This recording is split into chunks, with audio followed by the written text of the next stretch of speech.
Ser podcast. Las 7 de hoy por hoy. Ser podcast.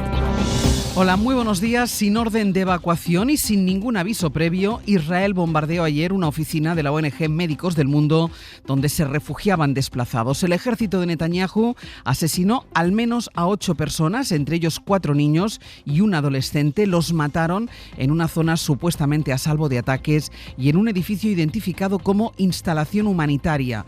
Pepe Fernández es el presidente de Médicos del Mundo en España. El edificio se encuentra dentro de las zonas que el propio ejército israelí tiene delimitadas como de seguridad. Se trata, por lo tanto, de una violación una más, del derecho internacional humanitario por parte del gobierno y del ejército israelí en la Franja de Gaza. José Luis Astreola. Hola, buenos días. Solo ayer murieron asesinadas 82 personas en los ataques de Israel. A la mayoría los han matado a disparos en las colas del hambre, llamadas así, mientras esperaban para poder recibir algo de ayuda y de comida. En total, hay gazatíes asesinados desde que empezó la guerra. El número sube ya a 55.000 muertos. La masacre contra Gaza continúa mientras la actualidad internacional centra su interés en las protestas contra las deportaciones de migrantes en Los Ángeles, donde escala el enfrentamiento entre Donald Trump y el gobernador demócrata de California, que ha acusado al presidente de los Estados Unidos de querer empezar por su estado la demolición de la democracia. La alcaldesa de la ciudad ha declarado esta noche la emergencia local y un toque de queda que puede durar varias horas. Ha empezado, de hecho, hace 3 horas. 3 horas, por tanto, que está en marcha ese toque de queda en la ciudad de Los Ángeles. Los habitantes de varias zonas del centro de la ciudad tienen prohibido salir desde las 8 de la tarde hasta sus 6 de la mañana. Trump ha amenazado con invocar la ley de insurrección con la que podría ordenar a las tropas que actúen y había pedido la detención del gobernador de California. Y en su comparecencia de esta noche, el gobernador Newsom ha acusado a Trump de querer declarar la guerra a la cultura, a la historia, a la ciencia e incluso al conocimiento. Dice que ha sido el presidente el que ha incendiado las calles. Solo hoy la policía ha detenido a 197 personas en Los Ángeles. Y las movilizaciones se extienden ya por otras ciudades del país. Entre ellas Chicago o Nueva York. Allí la policía también ha llevado a cabo detenciones. La mayoría de los altercados se han producido en los alrededores de edificios gubernamentales. Vamos a un miércoles muy político aquí en España porque dentro de 2 horas Alberto Núñez Feijóo preguntará a Pedro Sánchez en la última sesión de control al gobierno que vamos a ver en el Congreso antes del verano. Aparecerán en la sesión de esta mañana todos los asuntos que centran desde hace días todas las crónicas, las críticas del gobierno al juez que ha procesado el fiscal general del Estado o el registro de la Guardia Civil a la casa de Ábalos, que ayer se alargó casi 10 horas. Los agentes se encontraron nuevas pruebas, grabaciones en las que Ábalos habla supuestamente de mordidas que habría cobrado a cambio de adjudicar contratos de obra pública. A eso apunta al menos la investigación. Ayer el exministro y ex número 3 del PSOE salió a la puerta de su domicilio una vez que había terminado el registro y negó cualquier cobro de comisiones. Primera noticia de que existan grabaciones o cosas de estas. Pero entiendo que en un proceso con garantías tendrá alguien que declararlo, tendrá alguien que demostrarlo, tendrá que evidenciarlo y tendrá que notarse cierta forma en mi nivel de vida, ¿no? Esto lo dijo a Televisión Española. Entre otras cosas, el registro llevó tantas horas porque clonaron su teléfono móvil y se llevaron varios dispositivos que, él asegura, solo tienen contenido personal. Jueces y fiscales van a parar hoy durante 10 minutos para protestar a las puertas de los juzgados contra la reforma de la ley del Poder Judicial del Gobierno.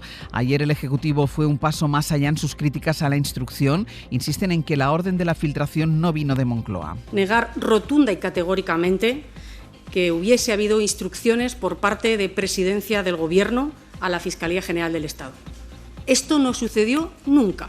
Hay algunos jueces que están haciendo cosas difíciles de entender. Esta es la reacción desde la mesa del Consejo de Ministros de la ministra portavoz Pilar Alegría al hecho de que el juez del Supremo haya decidido procesar, deja a un paso del banquillo, al fiscal general del Estado por una presunta revelación de secretos. En el PP, Feijóo insiste en el deterioro institucional que provoca el fiscal García Ortiz mientras se mantenga en el cargo. En ningún país europeo el fiscal general del Estado se sienta en el banquillo por delinquir contra rivales del presidente siguiendo las órdenes de la presidencia, como ha dicho el juez del Tribunal Supremo.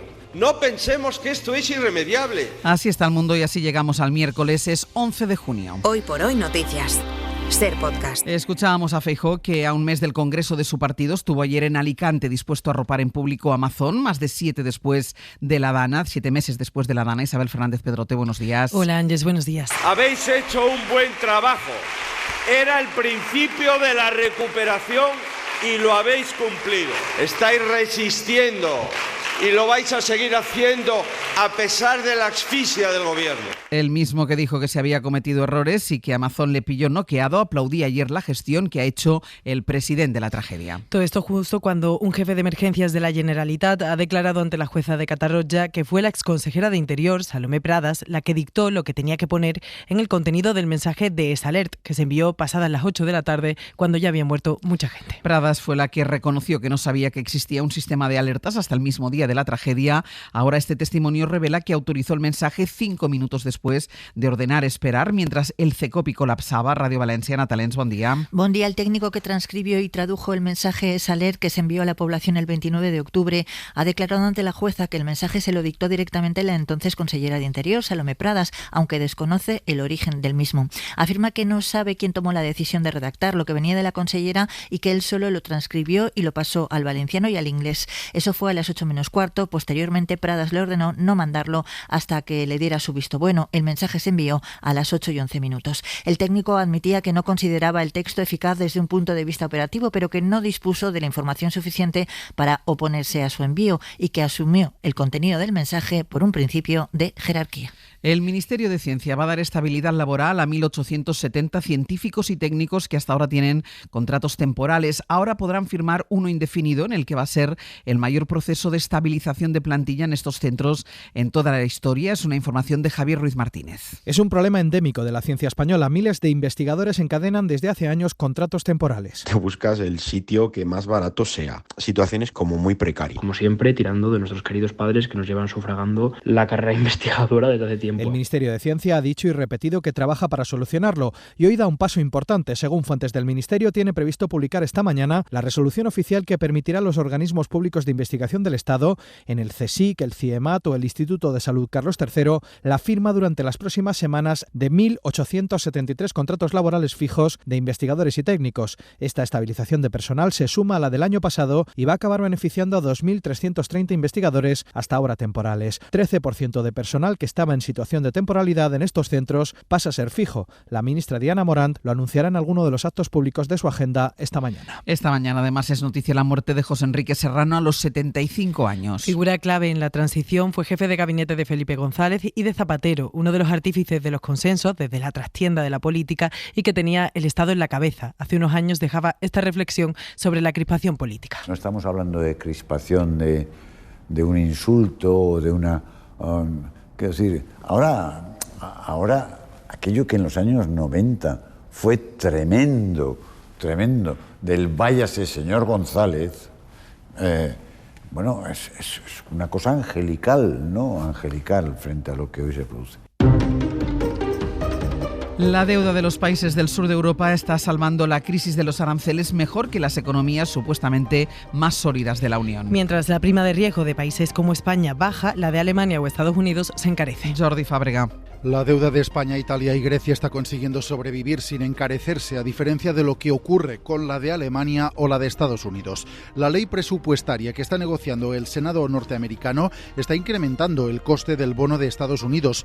También el compromiso de Alemania de aumentar el gasto militar encarece la deuda del país, mientras los bonos de España, de Grecia y de Italia, que estuvieron en el foco en la última crisis financiera, ven ahora como sus primas de riesgo bajan. La de España está por debajo de los 60 puntos básicos, aunque Roberto Scholtes de Singular Bank lo atribuye más a deméritos de Alemania que a méritos de España. Alemania tiene ahora mismo una prima de riesgo de 20-30 puntos básicos. Si no fuera por esto, si Alemania no hubiera lanzado ese plan, la prima de riesgo de España no estaría en 60, estaría más cerca de 80 probablemente. Además de la de España, también la prima de riesgo de Grecia está en niveles históricamente bajos, alrededor de los 70 puntos, y la de Italia ha bajado de los 100 por primera vez en casi una década. Y entre tanto, hoy sabemos que comprarse un coche en 2025 es un 38% más caro que antes de la pandemia. Entre las cosas que más se han encarecido están los vehículos, pero no solo es la subida de su precio, es que además han disminuido en un 41% la cantidad de modelos de coches asequibles en el mercado. Edu Hernández, buenos días. ¿Qué tal? Buenos días. Sí, comprar un coche nuevo desde el concesionario ahora cuesta un 38% más si lo comparamos con 2019, justo antes de la pandemia. Son datos de coches.com y la patronal Ganban que señalan que el precio medio de un coche nuevo ha pasado del umbral de 29.300 € euros a 40.500, mientras que en 2019 había un 38% de coches asequibles, eran 104 modelos que estaban por debajo de los 17.730 euros, ahora solo hay 60 modelos, un 21%, y ese umbral para que se considere asequible en teoría ha subido a los 23.700. El mejor ejemplo es el Dacia Sandero, el que era considerado el coche barato por excelencia y que sigue siendo el modelo más vendido de España, ha pasado de costar 9.640 euros en 2019 a 15.300, es casi un 60% más. El Ministerio de Universidades va a ablandar los criterios que pensaba imponer para que una universidad privada pueda ser oficialmente considerada un centro de educación superior. Lo hará bajo una serie de supuestos después de negociar la modificación del decreto con el PNV, que ha introducido un requisito para favorecer la enseñanza universitaria en lenguas cooficiales. Laura Gutiérrez. Si el decreto para frenar a las universidades privadas sin calidad sigue cogiendo forma, el último retoque va a evitar que determinados centros de enseñanza online tengan que conseguir el apoyo de Congreso y Senado para su apertura. Habrá 3 salvedades que permitirán que esta decisión solo dependa de la comunidad de turno. En el caso de centros que cuenten con precios públicos, aquellas universidades que tengan financiación de esa región, una financiación que suponga al menos el 20% de su presupuesto, y en tercer caso, las que tengan su sede en territorios con lengua cooficial y que impartan el 50% de la docencia en esa lengua. Juan Ignacio Pérez es el consejero vasco de universidades. Permite desarrollar las políticas universitarias que nosotros queremos llevar adelante. Esto para nosotros era el objetivo fundamental. Los cambios afectarán a todo el Estado.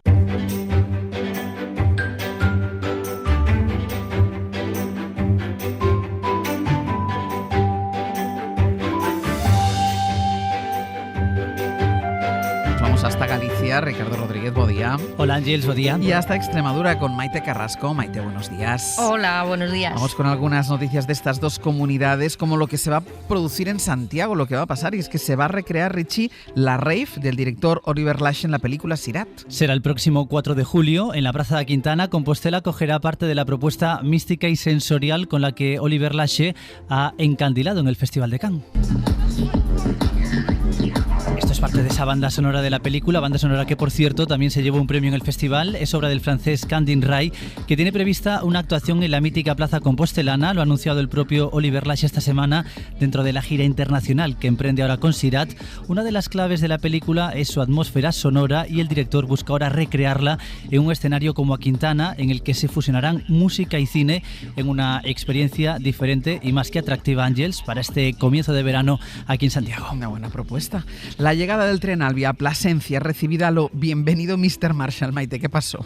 Pues allí estaban recibiéndolos las plataformas ciudadanas Norte y Movimiento por Plasencia y celebraban con reparto de churros y champán a las puertas de la estación de tren de Plasencia la puesta en marcha de esa tercera frecuencia del tren Alvia entre Extremadura y Madrid. Por primera vez realizaba parada en la capital del G.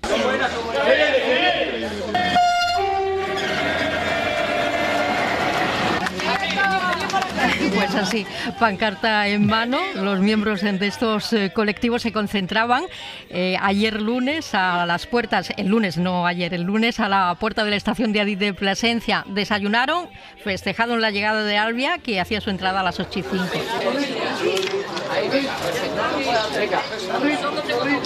Así, con el reparto de churros y champán, tiene prevista su llegada a Atocha sobre las 10:46. Ya no me extraña, con lo complicadas que están las comunicaciones con Extremadura, que se celebre la llegada de un tren, vamos, como si llegara Mr. Marshall.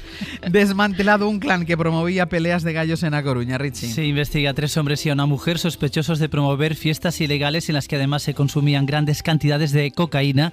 Están acusados de promover peleas clandestinas de gallos en un alpendre situado en el Ayuntamiento coruñés de Coristanco. En la operación, los agentes del Seprona, del Servicio de Protección de la Naturaleza, intervinieron 17 gallos adultos y 2 pollos. Según los investigadores, se realizaban apuestas de entre 10.000 y hasta 40.000 euros. La operación trata de determinar si este tipo de peleas se celebraban de forma itinerante en otros puntos de Galicia, mientras sopesan qué hacer ahora con las aves incautadas, alguna de ellas valorada en el mercado en 40.000 euros. De momento permanecen en un centro de recuperación.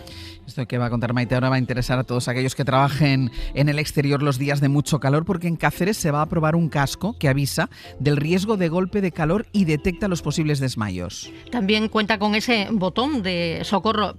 Se puede accionar, lo puede hacer el usuario en caso de emergencia, y también se detectan caídas y desmayos. De momento, los dispositivos destinados a operarios de parques y jardines se van a probar durante 2 semanas en 8 trabajadores. Desde la Concejalía de Recursos Humanos del Ayuntamiento cacereño creen que los resultados van a ser satisfactorios. El dispositivo se ampliará una vez que se cumpla el plazo. Creen que será un importante recurso para prevenir esos golpes de calor. Pues Maite, Richie, gracias. Adiós. Hasta luego. Pues vamos ya con nuestra recomendación cultural para empezar el día. Hoy Dani de la Fuente nos propone ir al teatro a ver una obra documental. ¿Cómo habita el mundo de hoy un escritor gay, judío y latino que vive en Estados Unidos? Difícilmente. Moisés Kaufman es un multipremiado dramaturgo venezolano de nacimiento, residente en Nueva York, medalla nacional de las artes en aquel país y que ha venido a España a ver Blaubeugen, nuestra recomendación de hoy. Las imágenes que están a punto de ver son todas reales. A la atención del Museo Estadounidense Conmemorativo del Holocausto. Mi abuelo estuvo en el gueto de Varsovia. Blaubeugen es un álbum de fotos reales del Holocausto descubiertas hace unos años, en las que vemos a oficiales nazis y a gente normal, trabajadores de Auschwitz, disfrutando alegremente en las instalaciones, paseando por las cámaras de gas y los campos de trabajo. Me doy cuenta que esa gente somos como todos nosotros, ¿no? Generalmente tratamos de ver a los nazis como monstruos. Yo pienso que eran seres humanos igualitos que todos nosotros. Pienso que hicieron cosas monstruosas. Y en esa frase es donde está mi indagación. ¿Cómo haces que un ser humano normal y silvestre llegue a hacer actos monstruosos? Sergio Peris Mencheta ha traducido y adaptado esta obra de Moisés, finalista a los Pulitzer de teatro el año pasado. El teatro de Sergio es un teatro muy muscular y me encanta cómo dirige actores, me encanta su imaginación visual. Un montaje que nos pone frente al espejo hoy, que nos pregunta qué habríamos hecho nosotros en su lugar, en aquel lugar, o qué lugar ocupamos hoy en la historia ante genocidios que se cometen delante de los ojos de todo el mundo. Para no perderte ningún episodio, síguenos en la aplicación o la web de la SER, Podium Podcast o tu plataforma de audio favorita.